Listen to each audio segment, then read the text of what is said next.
Hola, bienvenidos a otra conversación pendiente. Conversaciones pendientes es un espacio para que nos tomemos el tiempo, de escuchar, de pensar con personas que tienen cosas que decirnos o que pensar con nosotros. No queremos tener la razón, sino queremos ampliar nuestras razones en un país que está viviendo cambios. Y para cambiar hay que tener tiempo y paciencia. Gracias a Margarita Rosa de Francisco hoy por Sí, estar aquí en Conversaciones Pendientes. muchísimas gracias. Estoy honradísima por tu invitación, que no sea pues pura lambonería mía, pero te, te admiré mucho en el ministerio, seguía tus entrevistas, me gustaba mucho lo que decías, siempre estaba de acuerdo contigo en todo.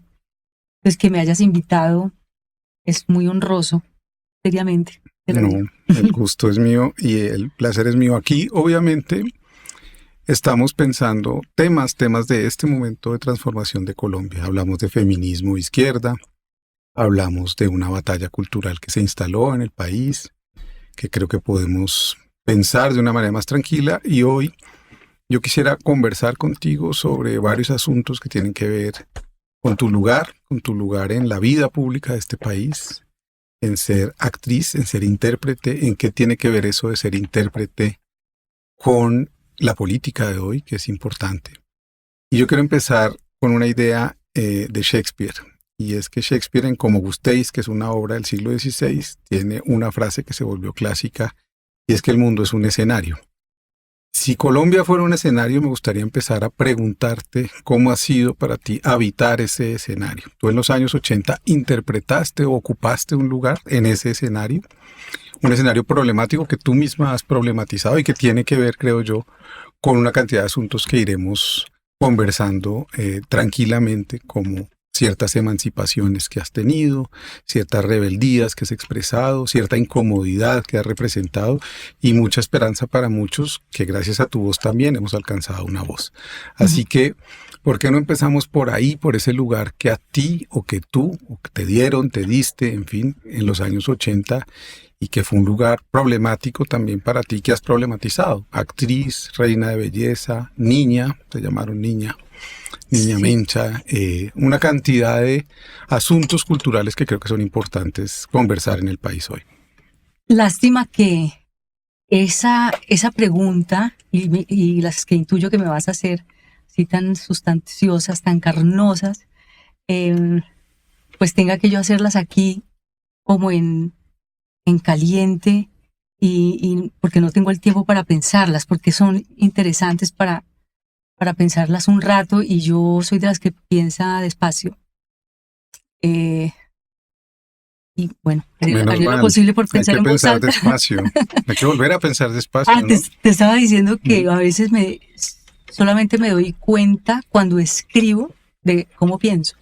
Y ahora te voy a preguntar sobre eso. Bueno, entonces, me preguntas de cómo veía yo el escenario Ese o lugar, cómo me digamos, de los 80 en donde tú empiezas a ocupar un lugar. sí. Pues mira que ahí mm, no tenía la distancia, por supuesto, que tengo ahora para mirar eh, cuál era mi lugar como, como actriz en ese escenario, ¿no? Como, digámoslo, como actora de ese escenario. Mm, porque en ese momento lo que yo sentía era que iba con un fluir eh, con respecto al cual no reflexionaba mucho. Mis inquietudes existenciales eran completamente aparte de, digamos, la actualidad del país, de lo que pasaba socialmente, de lo que me estaba pasando profesionalmente, de ese reconocimiento que iba teniendo también era independiente, digamos, mi preocupación. Estaba muy mirándome el ombligo y todo eso que iba pasando en mí o que iba pasando con esa actora, y le quiero poner actora para no confundirla con la actriz Ujú. profesional que me considero, y que luego hablamos de eso de llamarse actriz profesional.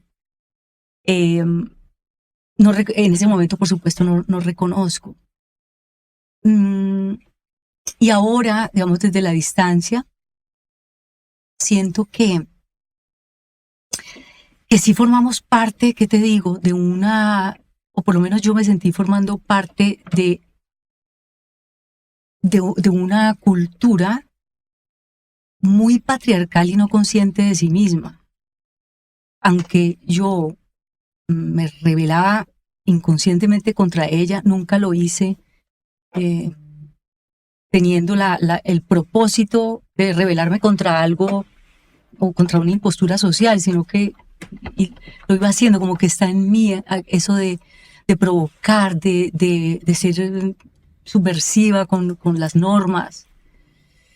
No sé si eso contesta tu pregunta. No, por o supuesto. condúceme por donde. No, se trata, y creo que diste en el blanco. Finalmente crecimos, y digo crecimos porque crecí contigo, crecí viéndote en la televisión, y le decía a Omar Rincón en una conversación anterior que en el fondo durante los años 80 en que tú ocupaste ese lugar, empezaste a ocupar ese lugar, en todo caso a través de la televisión aparecía un país que fue desapareciendo, un país rural. Gracias a ti conocimos el café, gracias a ti los niños pequeños tenían algunos referentes del país. Ya hoy definitivamente eso desapareció, la televisión. Entonces ocupabas un lugar para muchos en nuestra memoria sentimental, pero ese lugar lo has problematizado, el lugar de la mujer, de la reina de belleza, de la mujer, digamos, sexualizada, del símbolo de la belleza colombiana, del símbolo de los hombres que se quieren acercar a esa mujer. Todo eso lo has problematizado y era por ahí por donde quería un poco explorar esa mirada en perspectiva sobre ti misma, como esa actora. Actora podría ser, o es actriz, no lo sé. Es actriz, yo diría, ¿no?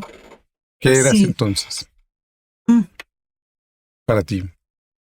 Y eso tiene que ver con algo que quizás te ayude a pensar más allá porque te leí y tu tesis de filosofía, te acabas de graduar, tiene algo de que los actores y las actoras profesionales o las actrices encarnan con su psicología y su cuerpo su papel también. Entonces tú lo padeciste, lo sentiste y lo viviste.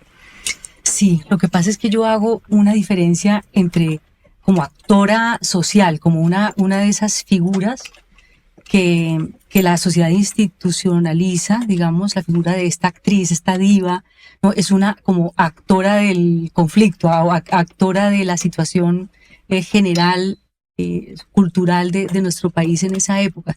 Y ya lo de ser actriz, pues es ya concretamente mi profesión, como lo que considero mi profesión. Y no sé por qué ahora mismo hago esa diferencia. Cuando hablas de la tesis, en la tesis mía se trata sobre la verdad del actor. La verdad del actor tiene que ver con qué tan sincero es el actor cuando expresa algo, un aspecto humano del personaje. Hay técnicas que facilitan, que proveen las herramientas para uno poder llevar a la verdad ese aspecto humano del personaje o al personaje. Lo que pasa es que a veces uno no lo logra completamente con el personaje, sino con algunos aspectos.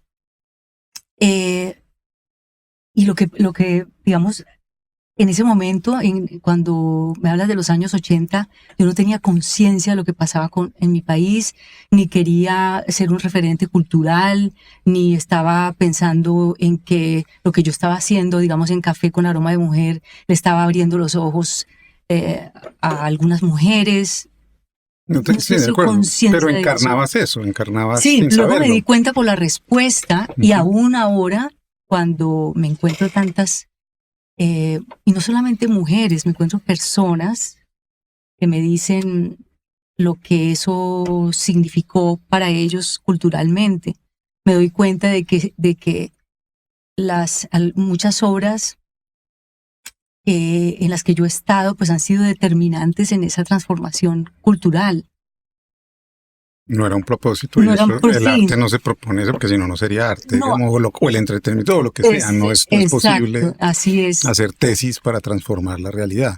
Así es. Pero quizás también lo que se me ocurre preguntarte es, ¿entraste a un sistema de valores, a un sistema económico, Eso un sí, sistema de clase, un sistema que tenía unas reglas y en el que había que ser de una forma? Cuando sí, empezaste a darte cuenta que tenías que emanciparte era de una estructura y no de ciertas actitudes que tenías y que tuviste?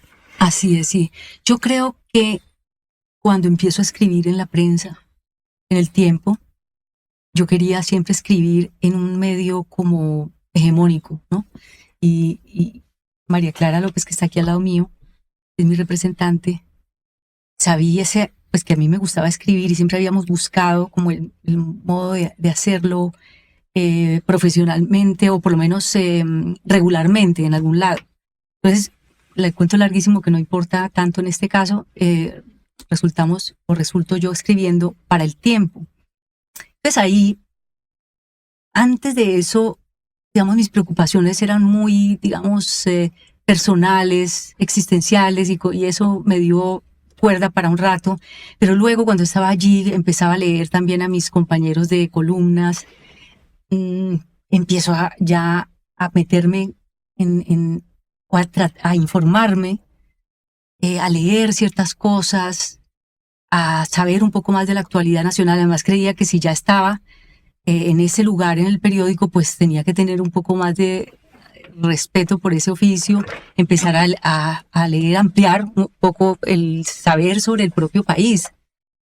Y en eso ya empiezo a ver dónde trabajo, quién es el dueño de, de ese medio. Ya era Luis Carlos Sarmiento. Sí, sí, entonces empieza a incomodarme horriblemente estar escribiendo unas columnas que supuestamente eran contestatarias, pero Soportadas. con esta sombra allí y trataba en lo posible de no aludir a ella, hasta que un día dije, yo no puedo seguir escribiendo aquí así, sabiendo, por ejemplo, que este señor, por, digamos, las investigaciones que ha hecho Gustavo Guillén, eh, se siente muy orgulloso de que él redacta las leyes junto a los congresistas. Yo, ¿eso qué cosa es? ¿No? Y toda la especulación financiera, ese ha sido pues uno de sus negocios. Digo, yo no puedo seguir. Y en ese momento yo creo que sí hay una ruptura. Cuando yo decido escribir una Sí, columna me acuerdo. que me costó pues el lugar allí, me contestó la hija de Luis Carlos, además de una forma muy elegante, muy linda, pero terminante. Y yo no pude ya parar, ¿ves? A partir de ahí ya dije, pues quiero. No es que quiero, porque esas son cosas que uno ni siquiera las hace voluntariamente, es que No son deliberadas, ya le ocurren. sirve a uno, ya uno no puede evitar tener una presencia en la opinión, en la discusión política Pero eso nos abre, y me del país. incluyo, porque yo también he trabajado en medios hegemónicos Sí, y en editoriales hegemónicas, nos abre una paradoja y una contestación de parte de la sociedad, y es, pero ¿y usted no ha vivido toda la vida de esto? sí, ¿Usted no se ha lucrado de eso esto? es un ¿Usted no se la argumento. pasa, ahora se cree rebelde? ¿Y qué pasa con todo lo que ha hecho antes? Digamos, Sí, ¿cómo lidias con ese argumento? sí, mira, me lo, me lo sacan constantemente y además debo decir una cosa, claro que yo crecí como actriz en Caracol, en RCN, que son, digamos, los medios más representativos, aunque también en RTI. Es decir, he pasado mis años más gloriosos al lado de ellos. He construido unas relaciones bellas en ese proceso. Me he encontrado con gente que nunca olvido, que ahora que he estado en estas entrevistas, vuelvo a querer abrazar, recuerdo esos momentos divinos que me hicieron vivir ellos. Lo que pasa es que yo sí creo que hay que desmontar un poco esa postura de que el que lo contrata a uno o la persona que le paga a uno es la persona que te da la oportunidad, Es el que dueño de te da el uno. favor porque es el dueño. Yo también, y esa digamos era ¿qué te digo? Mi recuperación como persona, como mujer, como no voy a decir como artista porque no me considero ni artista, pero digamos que como una figurante del entretenimiento, yo digo, yo también doy, ¿no?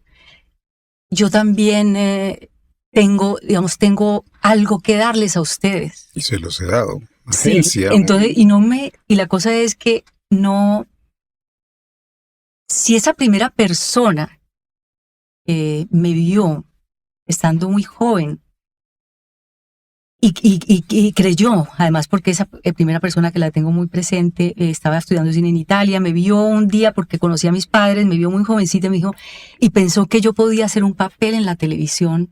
O sea, si ella no ella vio eso y por eso me trae a Caracol de primerazo, y a partir de ahí comienza todo este proceso donde yo también doy. Mucho. Entonces estamos de igual a igual, pero todavía en Colombia estamos en ese proceso de transformación donde el patrón es el que da la oportunidad y al que hay que agradecerle, ¿no?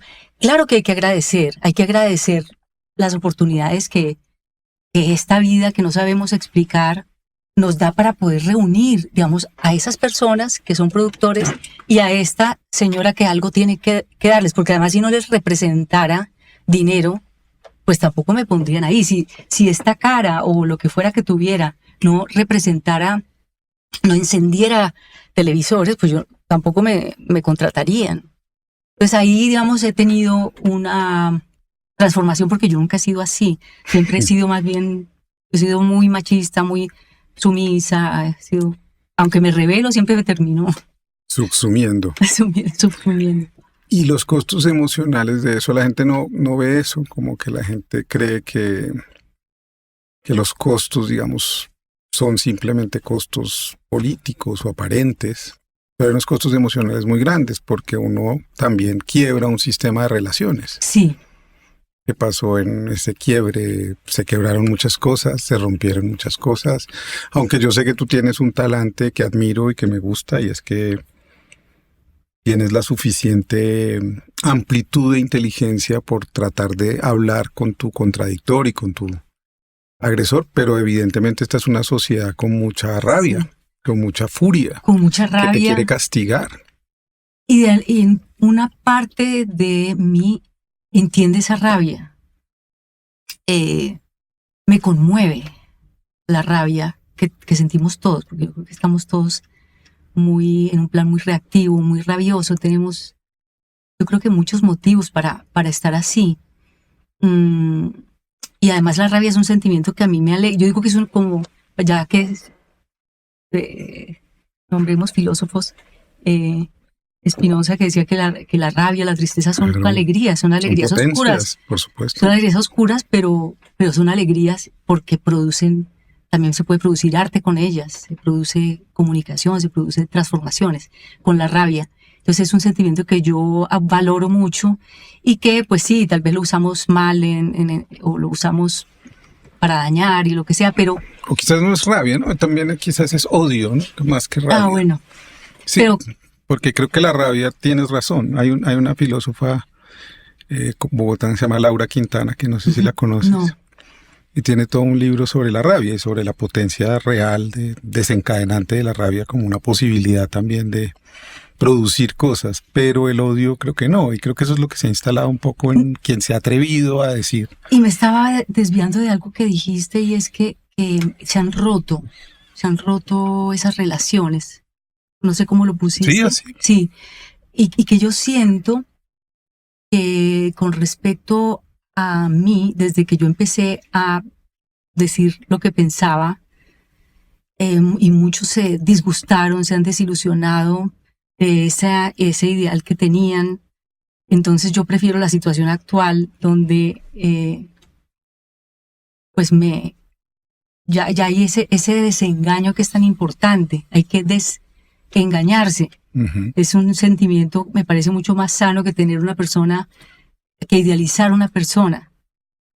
Y considero muy crucial que eso se haya roto.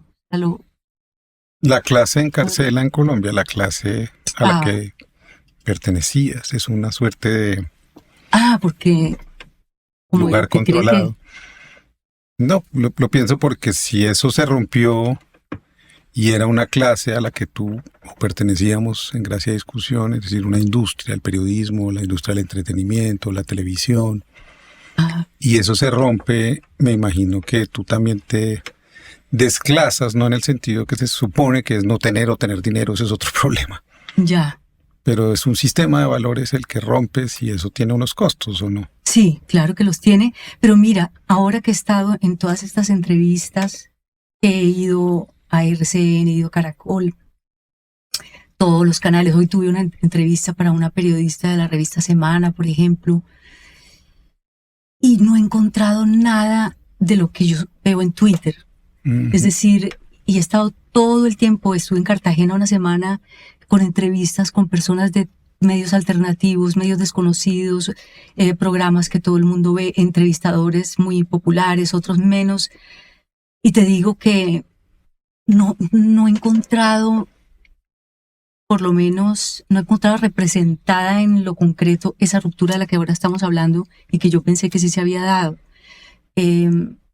Digamos, los canales duros, que yo les llamo los canales duros, que he en su momento criticado, cuando criticamos a los medios que malinforman, que titulan como quieren, que son, pues que sus dueños pertenecen a círculos de poder que además toda la vida han estado allí, asociados con el gobierno, etcétera, etcétera. Cuando he estado en contacto con personas que están pues, en los medios informativos, yo no siento ningún rechazo, no siento ese desplazamiento, nada. Para mí ha sido como una revelación haberme podido sentar con ellos, y yo también de corazón he ido a estas entrevistas muy abierta, con ganas de interesarme por las personas que Pero se acercan. no te da miedo volver a esos lugares, como la persona que eres y que saliste. ¿Volver de qué manera? Volver físicamente a hablar, a estar, no me da, pasearte por esos corredores y a ver que, quizás no a los periodistas, porque yo lo decía en una columna que publiqué hace unos días, y es, yo no creo que el programa de ningún periodista de un medio tradicional sea maquiavélico, en el sentido de que tiene un plan pero tiene que tener conciencia del lugar en donde está y que representa, y que eso tiene unos límites, y son límites incluso psicológicamente impuestos. O sea, si tú estás en el tiempo, tú no vas a investigar el sistema financiero o hay un caso de corrupción con Martínez Neira, que es su abogado, tú no haces esas cosas. Entonces, volver a ese lugar, me imagino, ¿volviste al tiempo, por ejemplo? No, es que yo creo que allá no me invitan. ¿Ves? Pero bueno, Sí, a otros no que están cerca volviste. ¿Te dio miedo? ¿Te da angustia como traspasar el velo de esa clase de la que te fuiste? Puede ser que tuviera un poquito de reserva, sí, como de desconfianza, pero no, se me pasó rápido, porque también es una cosa que he pensado últimamente. Todas las personas tienen algo son fascinantes, ¿no? Cuando uno se acerca a cualquier persona, hay algo bello para ver, o hay algo inquietante. Es decir, me gusta ahora, digamos, tener una conversación con un periodista y preguntarle al periodista también cosas, ¿ves? Como interesarte. Sí, me interesa la persona que además está como asumiendo el papel de periodista. Me encanta saber también qué le pasa a esa persona, que yo siento que muchos muy jovencitos, en estos días que han estado al lado mío, y yo lo siento que tiemblan, ¿no? Y yo he estado en esa posición también de ellos, cuando me siento intimidada por alguien o lo que sea. Y entonces, así como me interesan ellos, también cualquiera, o sea, podría dialogar con quien sea. No tienes esa aprensión ya. No. Estás libre, digamos, pues. No, o sea, me puedo seguir aterrando. Pero te sientas tranquilamente y hablas, ¿no? Ciertas de lo que hacen o de lo que dicen las personas, de la historia. ¿Y si te ignoran o no te ha pasado eso? ¿Te pasa? No. Que te ignoren, que no te no me ha que pasado. se hagan, no. Fíjate que el castigo también tiene gradaciones entre, digamos, tú tienes un aura, tú tienes un lugar, pero mucha gente que ha trabajado en gobiernos de izquierda, por ejemplo, en la Bogotá Humana, ha sido castigada y no la contratan en otros gobiernos. Digamos que hay unas formas de castigo muy profundas en la sociedad que son imperceptibles. Pero ahora que decías lo de Twitter, se me ocurre pensar, para seguir con el tema de la conversación, que es interpretar papeles. Y tú lo acabas de decir. Ahí tenemos, y ahí actuamos de una manera en Twitter, que es apelando a unas emociones políticas que al parecer en la sociedad global están muy enredadas y muy confundidas. ¿Cuál es tu papel en ese lugar? ¿Por qué te interesa ocupar ese papel o representar ese papel en esa red? La única respuesta que tengo es porque no puedo evitarlo. La arena de X a mí me gusta. Y es curioso que a mí me interesan mucho los haters. O sea, me inspiran más las personas que me dicen cosas desagradables que las que me alaban o me aplauden. A quienes les agradezco infinitamente, y yo tengo un ego poderoso, o sea que me encanta también que me aplaudan y todo, pero digamos, a la hora de yo reaccionar con mi pensamiento, me confronta mucho más alguien que protesta, que me interpela. Entonces eso inmediatamente genera una respuesta. Últimamente no he podido escribir, sino para responder. No puedo escribir de la nada porque tengo ganas de escribir sobre no sé qué cosa. El impulso viene de afuera. Viene de afuera, tengo que contestar para poder, y contestar con rabia, con esa rabia que se vuelve como un motor para que las palabras fluyan. Has dicho que no te interesa la política o no te interesa el lugar del político o la política en el sentido de ocupar ese sitio, pero lo ocupas a través de la discusión. ¿Te interesa en esa dimensión? Y me interesa en esa dimensión. ¿Y qué es lo que te ha interesado en este tiempo de la política que estamos viviendo hoy? Ay, a mí me interesó toda la, digamos, me interesó el presidente cuando empiezo ya a oírlo con atención en sus debates en el Congreso, su ideario, su creatividad. Creo que es un hombre que lo pone a pensar a uno, que introduce términos, conceptos nuevos, que definitivamente sí rompe con un régimen que nos ha parecido pues muy normal a los que hemos nacido dentro de él. Y me parece que es muy valiente que haya un político, un personaje político que haya sostenido esa denuncia, esa protesta, porque la ha mantenido hasta el día de hoy. Otra cosa es, y en eso ya yo misma ni lo sé, es que si lo ejecuta bien, si ha logrado que esas ideas se conviertan en realidad, si la gente lo está sintiendo en el país. Ahí tengo muchas dudas, no sé ni siquiera qué pensar, pero no por eso yo renunciaría a creer que ese destino que el presidente dibuja, incluso poetiza en sus discursos, sea posible. No estoy dispuesta a renunciar a eso. A las ideas. A las ideas, y a que esas ideas se pueden concretar. De pronto, si no es el señor Petro, yo no sé. Somos la sociedad completa la que tiene que seguir empujando para que esa transformación se dé, y de hecho lo estamos haciendo. O sea, yo creo que ya no hay vuelta atrás. Estamos cambiando. Yo, ahorita en esas trinocolumnas que me ha dado por publicar, decía, también como tratándole de responder a un señor X. Un señor X en X. ¿A usted le molesta que yo sea uno de los síntomas más perturbadores de esa transformación? Porque un personaje, porque sí soy un personaje, como yo, no debería estar apoyando un programa progresista. No tiene por qué. No tiene por qué. Y yo tengo la intuición, solamente es una intuición, no tengo cómo comprobarlo, que el odio no es... Es decir, que hay un odio a una posibilidad de que se abran cosas en el país, de que otros ocupemos lugares que no estaban predestinados para nosotros, y me incluyo porque ya ocupé un lugar que yo no estaba en los cálculos de poder Ser ministro, pero que yo creo que esto hasta es soportable, pero hay un odio de clase muy profundo contra el lugar de Gustavo Sí lo hay. Petro, de sus formas, de sus costumbres, de su manera de existir y de ser en el mundo. Eso ha sido contestado de una manera muy brutal. Sí. Y tú interpretas un personaje que me interesa mucho, que pertenece a ese pasado, que es doña Ruth, se llama. Doña Ruth, sí. Es un disparate, doña Ruth. Pero es ese país, digamos, ese país que no quiere ver nada, que lo único que ve es una depravación.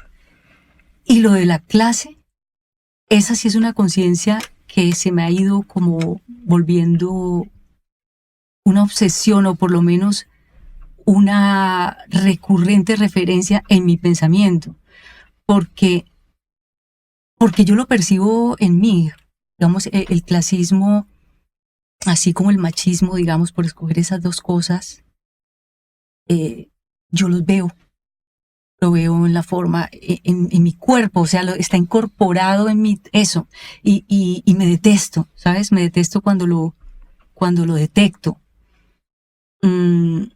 Y es porque lo detesto en mí, que quisiera combatirlo, ¿ves? Que quisiera ayudar a que la sociedad no piense así. El racismo, por ejemplo. Nosotros, digamos, yo como caleña, es que uno aprende a ver la pobreza como un paisaje. Alguna vez también lo dije, y esto pues es una frase que le he copiado a alguien por ahí. Sí, que la pobreza se vuelve paisaje. Para nosotros si lo es se veía divino, ¿no? Porque parecía un pesebre. Sí, siempre decía uno, mira qué pesebre, y le ponían al final una estrella, se veía divino. Uh-huh. Pero esa divinura mirada de cerca es una maldición. Es una maldición. ¿Cómo puede uno convivir? ¿Cómo puede uno seguir viviendo una vez que se da uno cuenta de que la sociedad colombiana vive así? Entonces sí, de pronto a este gobierno le ha costado, no, porque también es la primera vez que gobierna la izquierda, pues equilibrar esas cargas, pero yo creo que es un proceso de mucho tiempo, que no vamos a ver, no sé si lo veremos. No, seguro que sí, yo creo que hay una fuerza social y además pues yo creo que este gobierno no es producto solo de una persona, es producto de movimientos sociales, sí, de liderazgos de mujeres, de luchas campesinas. Digo, hay una historia detrás de todo esto que no podemos desconocer, que emergió, no es que no estuviera ahí, pudo emerger porque había sido silenciada, había sido amenazada, había sido exiliada. Volviendo al tema de la clase, digamos, ya yendo hacia al final de nuestra conversación, me da la sensación de que la clase social a la que digamos, la élite o la clase social en todo caso, la clase alta, en gracia y discusión, ¿qué quiere decir eso en Colombia? Se comporta de una manera cuando está afuera y cuando llega a este lugar es distinta. Hay una suerte de liberación estando afuera, allá se puede ser otro. En París se puede ser otro. En Miami se puede ser otro. Se puede ser tolerante, por ejemplo, con los negros. Se puede tener amigos negros. Sí. Porque son norteamericanos y hablan inglés. No, hay amigos negros franceses porque por alguna misteriosa razón cultural somos o es la gente de clase alta distinta y mucho más tolerante, entre comillas, afuera que adentro. ¿Eso te suena o eso no? Sí, me suena muchísimo. Y además con esto de las clases me pasa, por ejemplo, con mi compañero, con mi amante, ahora le he puesto así, que él es holandés. Él no entiende lo de las clases sociales, lo de los estratos. Eso de estrato 1, 2, 3, 4. Es una violencia brutal. Eso él no entiende de dónde viene eso. Y me dice, por ejemplo, o sea, yo según tú, yo qué sería, qué estrato soy. Y uno, pues, por ahí 6 o 5, no sé qué. ¿Y quién es por ahí? Y eso es lo peor, que los colombianos tenemos ya esa numeración, pero con una perfecta precisión de relojero. Uno dice, si este está 2, 3, aquí este es 1, este es 0, así. Y yo sí lo considero, claro, lo considero violento. Y me pasaba, por ejemplo, en Cali, que nosotros, la familia de Francisco Vaquero, era una familia, digamos, digna, pero sin dinero. Nunca pertenecimos a la aristocracia caleña, a esa clase.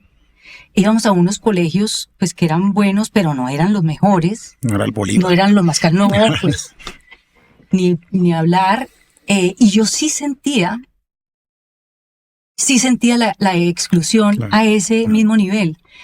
Me pasaba, por ejemplo, que me hice novia de uno que era de clase más alta que la mía, y entonces cuando alguna vez él me invitó al shower de su hermana que se iba a casar, yo llegué vestida como con media velada, yo no ¿Cómo sé con cómo, qué así? yo no sé. Adornada Y para cuando la llegué y ocasión. cuando me abre la puerta la anfitriona, que pues no te puedo explicar la casa, o sea, gente, sus padres extranjeros, gente de la super high caleña, y yo veo a esta mujer tranquila, sin maquillaje. Yo venía con base, con todo, pues chao.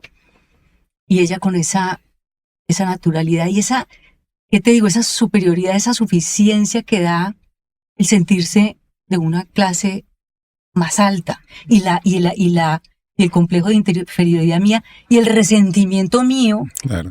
porque veo la diferencia como me tratan. El novio mío, yo vi que se avergonzó porque Tu tenía pinta. medias por mi pinta, y entonces me dice, me echa a un lado y me dice: Margarita, pero ¿por qué? O sea, ¿por qué te pusiste medias? Quítate esas medias.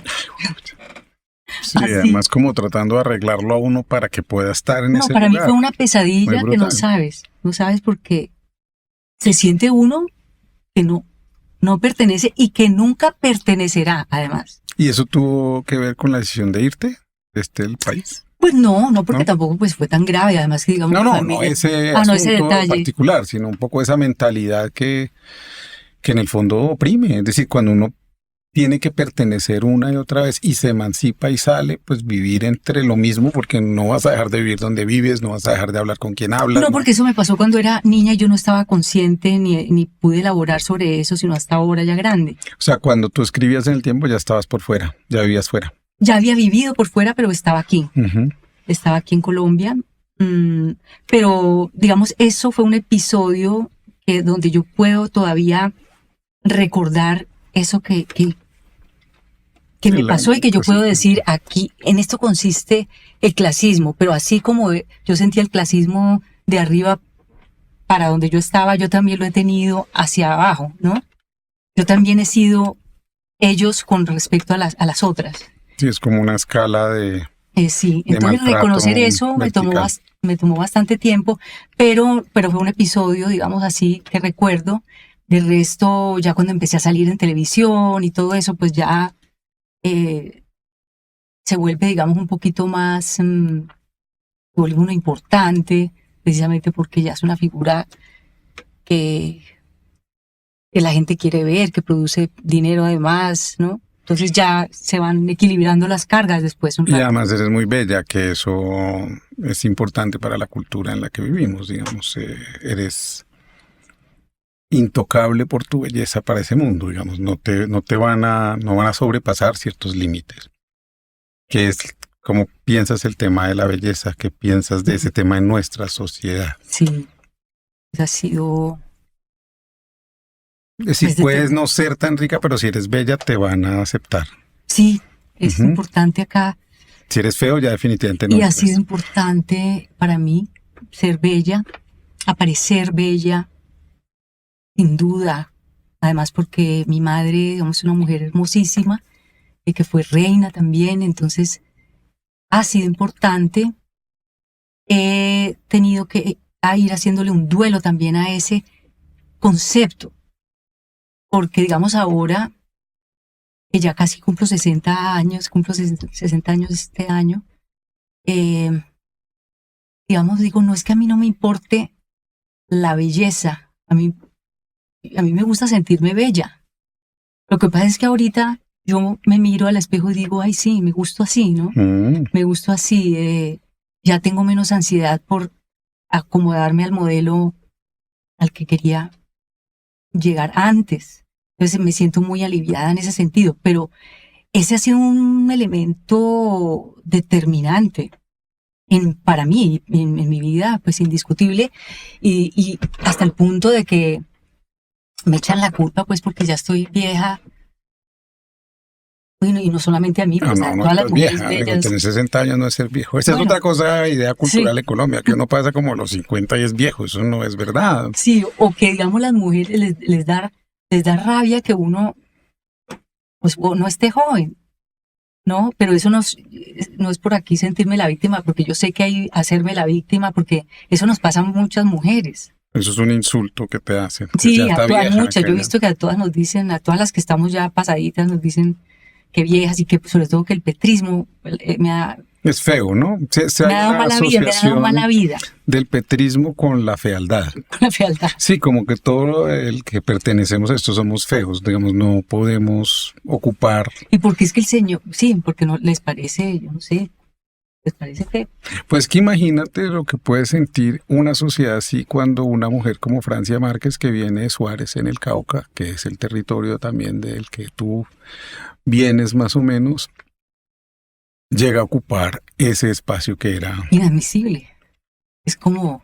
Si eso no es un cambio, no, yo no sé qué lo es. Exacto. Eso es lo que yo quiero insistir en estas conversaciones. Yo también lo Culturalmente, creo. Tú representas un cambio muy profundo. Ella sí. representa, no son opuestos. No. ¿Sí me explico? De acuerdo, sí. Y cuando estaba hablando de el señor al que yo le estaba contestando, pensé en esa columna, me nombro a Francia Márquez precisamente porque hago esa asociación con tantas cosas sintomáticas del cambio, como es el hecho de que una Francia Márquez haya sido elegida vicepresidenta, como fue el estallido social, como es que una persona como yo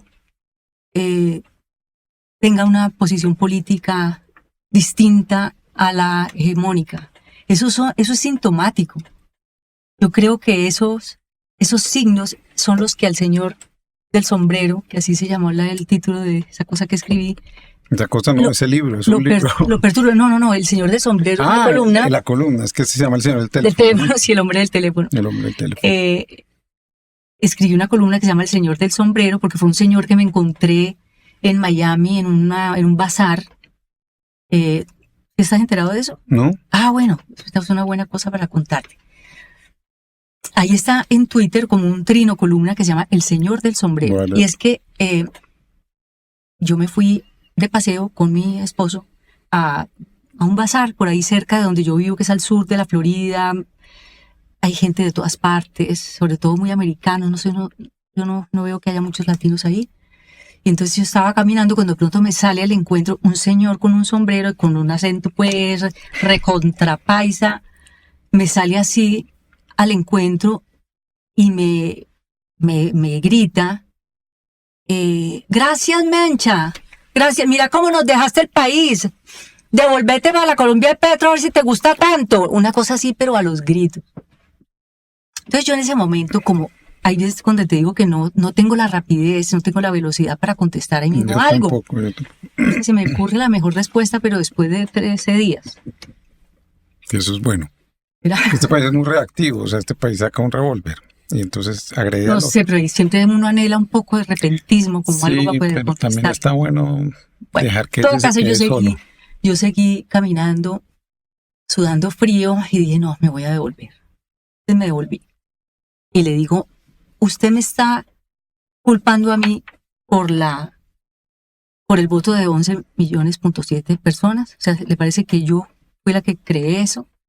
Y me dice, pues claro, porque vos ayudaste, o es que no te tocó la alcaldía de Petro. Entonces ahí mismo a eso le digo, no, porque fue lo primero que se me acercó. El tipo dijo, pues entonces no sé qué, el tipo quedó feliz con la respuesta. Y yo sí estuve durante la alcaldía de Petro, que fue lo peor.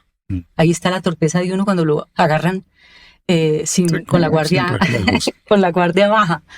Que yo sí estuve y a mí me había inquietado lo que pasó allí en esa alcaldía y cómo lo persiguieron, la destitución por parte del procurador, todo eso, a mí ya ahí me empezó como a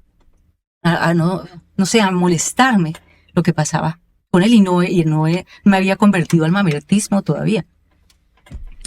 Entonces, en esa columna, le digo, vea señor, usted, ahí ya le contesto al señor, en la columna del tweet de X, después de muchos días. Y le digo, usted me da a mí un poder, o sea, gracias por el poder que me concede, pero me está dando el mismo poder de esos, del 1.500.000 jóvenes que estallaron. que votaron por Petro y que estallaron en el 2022, el poder de las negritudes que eligieron a Francia Márquez, de la Guardia Indígena, de esos, incluso los de centro, los tibios, que tuvieron ese último momento de lucidez y no eligieron a Rodolfo, aunque sea regañadientes, lo votaron, ¿no? Me da un poder de convocatoria muy grande. Entonces entonces le digo, a usted lo que le molesta es que yo sea parte de ese cambio, que yo, esta figura, sea sintomática y sea uno de las señales más perturbadoras de ese cambio. Así le contesté. Y yo creo que lo eres. Y de alguna manera para muchos también has reconciliado algo con lo que te quiero despedir.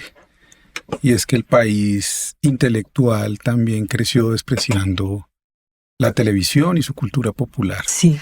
Y yo creo que este momento de cambio le ha vuelto a reivindicar a muchas y a muchos su educación sentimental. Y por lo menos la mía pasó por verte, por admirarte, por que eras alguien parte de mi vida cotidiana, y eso no es poco, porque yo creo que tenemos que volver a recuperar ese mundo popular que perdimos. Por eso digo que la televisión, con todo lo que podamos discutir, pero yo sí creo que en los 80s y un poco hasta los 90s, después el narcotráfico invadió, digamos, el relato de lo que éramos. Pero esa televisión que se hizo en Colombia y que hicieron amigos tuyos como Carlos Mayolo, como Pepe Sánchez, como Julio Jiménez, que apostaba por cosas rarísimas, el misterio en medio de casonas frías, y uno las veía.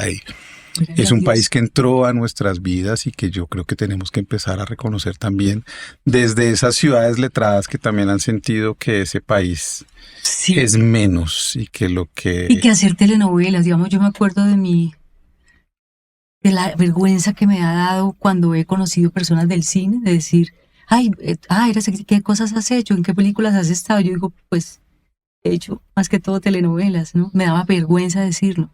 Hoy en día, maravilloso. Hoy en día digo que soy actriz de telenovela con todas sus letras. Ese es mi elemento, aunque estéticamente luego diga, no le guste a uno el resultado, pero... Y tienes un gran poder, eso te lo quiero decir, porque el poder de haber estado presente en una pantalla durante tanto tiempo es una aura que no vas a perder. Gracias por conversar, gracias. Por pensar, por estar aquí. Ojalá que volvamos a... Sí. Sentarnos a hablar un rato. Gracias por la conversación. A ti. Bueno, hasta la próxima conversación pendiente.